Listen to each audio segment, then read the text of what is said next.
Hello students, study for reasoning academy पे आप सभी का स्वागत है। आज हम रीजनिंग के बहुत ही बढ़िया प्रश्नों को सॉल्व करेंगे, जिसमें हमने बेसिक से लेकर एडवांस लेवल तक के प्रश्नों को लिया है। तो चलिए शुरू करते हैं हमारे पहले क्वेश्चन से। हमें पहले प्रश्न में बताया गया है कि निम्न विकल्पों में से उस संख्या को चुनिए जो निम्न श्रृंखला में तीसरी संख्या से उसी तरह संबंधित है जिस तरह दूसरी संख्या पहली संख्या से संबंधित है। तो यहाँ पर दोस्तों पहली संख्या का संबंध दूसरी संख्या से वही है जो तीसरी संख्या का संबंध चौथी संख्या से। तो चलिए यहाँ पर लॉजिक का पता लगाते हैं। तो यहाँ पर हमें संख्या दी है 36 और 109। तो 36 का 2 गुना कितना होता है? 36 का 2 गुना होता है 72। और 36 का यदि 3 गुना हम करें तो 36 दिया होता है 108। और इस 108 में अगर हम 1 जोड़ दें तो दोस्तों कितना हो जाता है? यह हो जाता है 109। इस लॉजिक का प्रयोग इस सवाल में किया गया है। तो सिंपली हम 25 में भी वही लॉजिक निकालते हैं कि ये 25 हो गया, और इस 25 में यदि हम 3 का गुणा करें यहाँ पर कितना हो जाएगा दोस्तों? 25 दिया हो जाएगा 75। और इस 75 में यदि हम 1 को जोड़ दें तो टोटल कितना हो जाएगा दोस्तों? 75 और 1 हो जाएगा 76।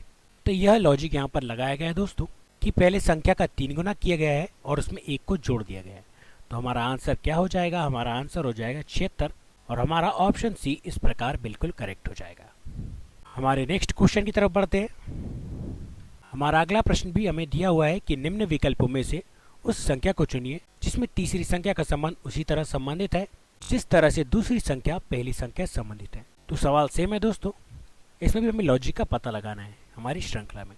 तो पहली संख्या से दूसरी संख्या का संबंध है और तीसरी संख्या से चौथी संख्या का संबंध है। तो चलिए यहाँ पर लॉजिक ढूंढते हैं। तो यहाँ पर संख्या है 52 और यहाँ पर है 65। तो अगर हम देखें ऐसी कौन सी संख्या है दोस्तों जिसमें 52 भी आता है और 65 भी आता है? तो ऐसा टेबल है दोस्तों 13 का। तो 13 चौके कितना होता है दोस्तों? 13 चौके होता है 52, और 13 पंचे कितना होता है दोस्तों? 13 पंचे होता है 65। तो इस प्रकार का लॉजिक यहाँ पर लगाया गया है दोस्तों कि एक संख्या का टेबल यहाँ पर यूज किया गया है। तो इसी प्रकार हम क्षेत्र में भी देख लेते हैं। तो क्षेत्र किसके टेबल में 4 बार में आता है दोस्तों? तो क्षेत्र आता है 19 की टेबल में 4 बार में। 19 चौके 76। तो यहाँ पर 19 चौके 76 हो जाएगा, और 19 पंचे कितना होता है दोस्तों? 19 पंचे होता है यहाँ पर 95। तो बिल्कुल दोस्तों यही 95 हमारा आंसर हो जाएगा, और इस प्रकार हमारा ऑप्शन बी बिल्कुल करेक्ट हो जाएगा। तो यहाँ पर सिंपली एक संख्या का टेबल यहाँ पर यूज़ किया गया है। यहाँ पर यूज़ किया गया है 13 का टेबल, और यहाँ पर यूज़ किया गया है 19 का टेबल। 19 चौके 76 और 19 पंचे 95। हमारे नेक्स्ट क्वेश्चन की तरफ बढ़ते हैं। हमारा नेक्स्ट क्वेश्चन यहाँ पर है कि एक कूट भाषा में ROGER को 5 लिखा जाता है और MOULDS को 6 लिखा जाता है। तो उसी कूट भाषा में PIN का कोड क्या होगा? तो यहाँ पर रॉजर को 5 लिखा जा रहा है दोस्तों, मॉल्ट्स को 6 लिखा जा रहा है, और इसी कूट भाषा में पिन का कोड क्या होगा ये हमें बताना है। तो सिंपली यदि हम यहाँ पर देखें तो रॉजर में हमें दिखाई दे रहे हैं 5 अंक, 1 2 3 4 और 5। तो यहाँ पर अक्षर है 5, इसलिए कूट प्रयोग किया गया दोस्तों 5। मॉल्ट्स को भी चेक कर लेते हैं। तो इसमें 1 2 3 4 5 6 अक्षर यहाँ पर है, तो इसीलिए यहाँ पर क्या प्रयोग किया गया है दोस्तों? 6 प्रयोग किया गया है। अब अगर पिन की बात करें तो PIN, पिन में यहाँ पर 3 अक्षर है दोस्तों, तो इसीलिए इसका कोड क्या होगा? इसका कोड हो जाएगा 3, और हमारा ऑप्शन है बिल्कुल करेक्ट हो जाएगा। पिन का कोड हो जाएगा 3। बढ़ते हैं हमारे नेक्स्ट क्वेश्चन की तरफ। हमारा नेक्स्ट क्वेश्चन है कि निम्न विकल्पों में से उस संख्या को चुनिए जो निम्न श्रृंखला में तीसरी संख्या से उसी तरह संबंधित है जिस तरह दूसरी संख्या पहली संख्या से। तो पहली और दूसरी संख्या का संबंध सेम है दोस्तों, और तीसरी चौथी संख्या का संबंध सेम है। तो चलिए यहाँ पर भी हम लॉजिक ढूंढते हैं। यहाँ पर हमें 625 और 529 दिया हुआ है। अब यदि आप देख रहे हैं तो 625 और 529 किसी संख्या का वर्ग होता है। अब किस संख्या का वर्ग होता है दोस्तों? 625 होता है 25 का वर्ग। 25 25 625, अर्थात 25 का 2 बार यदि हम गुणा करेंगे तो यहाँ पर हमें प्राप्त होता है 625। ठीक इसी प्रकार 529 किसका वर्ग है दोस्तों? यहाँ पर 529 वर्ग है 23 का। तो जब हम 23 का 2 बार गुणा करें तो हमें कितना प्राप्त होगा दोस्तों? हमें प्राप्त होगा 529। तो ठीक इसी प्रकार यहाँ पर भी वही लॉजिक प्रयोग होगा दोस्तों कि 1225 किसका वर्ग है? 1225 वर्ग है दोस्तों 35 का, अर्थात 35 का यहाँ पर 2 बार गुणा किया गया है। तो यहाँ पर कितना प्राप्त हुआ है? यहाँ पर प्राप्त हुआ है 1225। और यदि आपने यहाँ पर देखा होगा कि यहाँ पर यह 25 का वर्ग है, तो ये यहाँ पर 23 का वर्ग है, अर्थात 25 से 2 कम करें तो यहाँ पर 23 हुआ है। इसी प्रकार ये 35 का वर्ग है। तो 35 में से यदि हम 2 कम करें तो होता है 33। तो 33 का वर्ग यदि हम करें तो 33 का वर्ग कितना होता है दोस्तों, जब हम 33 का गुणा 2 बार करेंगे तो यह हो जाता है 1089। कितना हो जाता है दोस्तों, 1089। तो बिल्कुल यही हमारा करेक्ट आंसर हो जाएगा। तो ऑप्शन ए हमारा बिल्कुल करेक्ट हो जाएगा। 1089 इस सवाल का करेक्ट आंसर होगा, जो 33 का वर्ग है। हमारा नेक्स्ट क्वेश्चन यहाँ पर है कि उस विकल्प का चयन करें जो नीचे दी गई श्रृंखला को पूरा करेगा। तो यहाँ पर कुछ श्रृंखला में दिए दोस्तों 7, 25, 79 और 241। तो इस डैश के स्थान पर क्या आएगा, यह हमें बताना है। तो सबसे पहले हम क्या करते हैं, संख्याओं को दोगुना करके देखते हैं।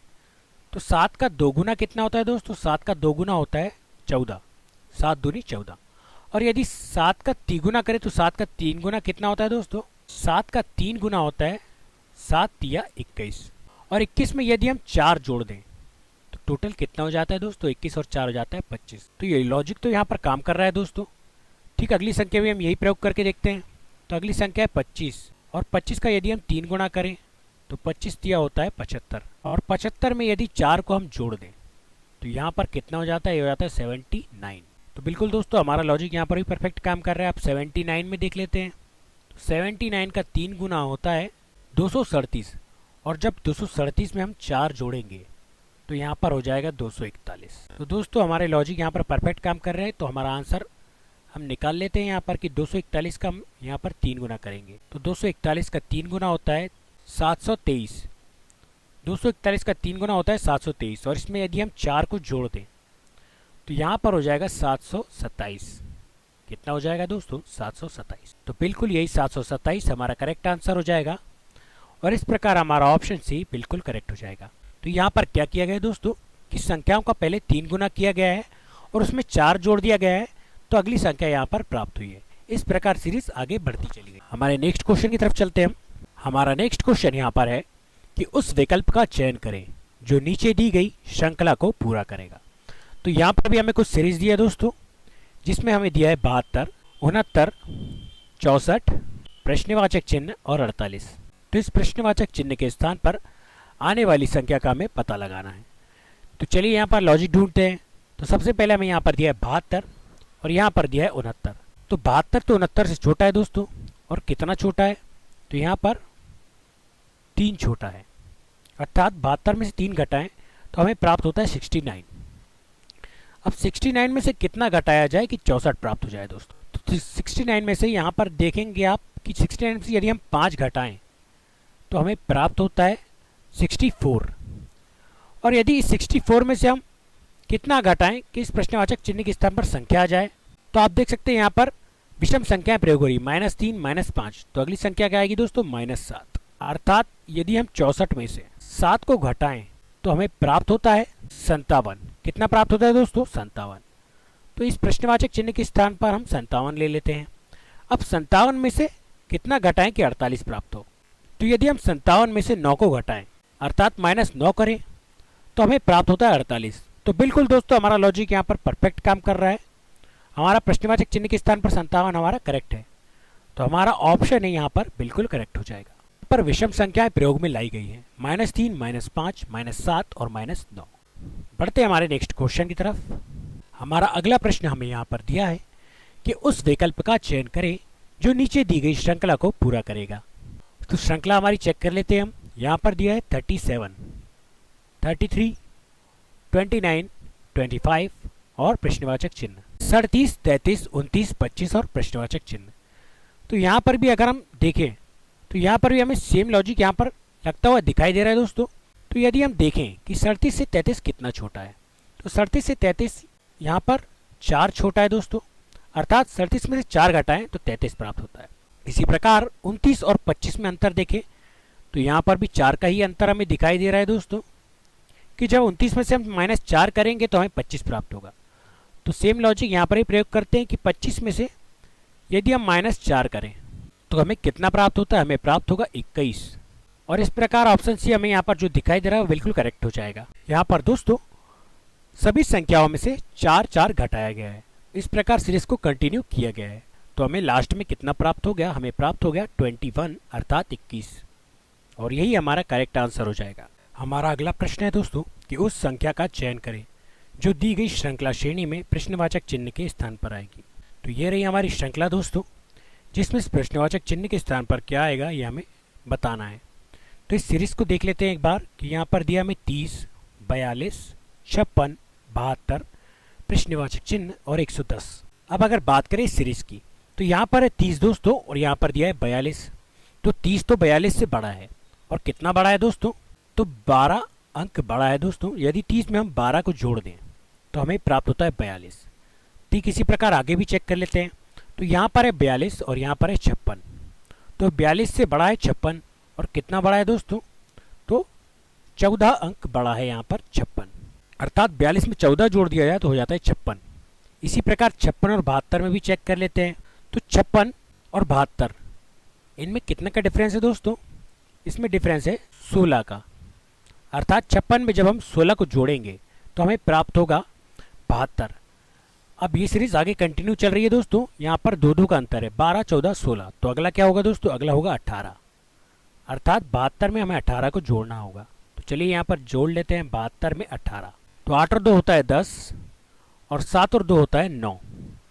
तो इस प्रकार इस प्रश्नवाचक चिन्ह के स्थान पर क्या आ जाएगा, इस प्रश्नवाचक चिन्ह के स्थान पर आ जाएगा 90। परंतु आगे सीरीज है दोस्तों, तो इसे और चेक कर लेते हैं। तो यहाँ पर 90। अब 90 में 18 के बाद कितना जोड़ा जाए, तो 18 और 2 होता है 20। तो यदि 90 में हम 20 जोड़ दें तो हमें कितना प्राप्त हो जाएगा दोस्तों, हमें प्राप्त हो जाएगा 110। तो बिल्कुल दोस्तों हमारी सीरीज परफेक्ट काम कर रही है और हमारा जो लॉजिक लगाया गया था वो भी यहाँ पर परफेक्ट काम कर रहा है। तो हमारा आंसर हो जाएगा यहाँ पर 90 और इस प्रकार हमारा ऑप्शन भी बिल्कुल करेक्ट हो जाएगा। तो आज की वीडियो में बस इतना ही। अगर आपको हमारा वीडियो अच्छा लगा है तो हमारी वीडियो को लाइक कीजिए, चैनल को सब्सक्राइब कीजिए और अपने दोस्तों के साथ शेयर जरूर कीजिए। रीजनिंग की श्रृंखला कंटिन्यू रहेगी दोस्तों, तो हमारे चैनल से जुड़े रहिए। वीडियो देखने के लिए धन्यवाद।